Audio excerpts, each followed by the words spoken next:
of Ambetmeg 1D, and I will discussing patterns. First is fractal. Fractal are complex geometric patterns that repeat at different scales.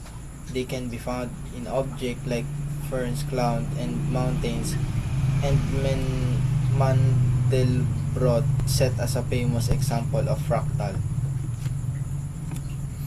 Spiral. Spiral can be seen in various forms in nature, such as the arrangement of leaves on a stem, the shape of a seashell, or the pattern of galaxies.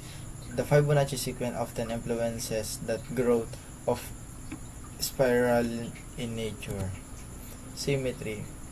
Many organisms exhibit symmetry, such as a butterfly, flower, and human faces. Symmetry can be bilateral, radial, or even fractal-like, and it adds a sense of balance and beauty to the natural world.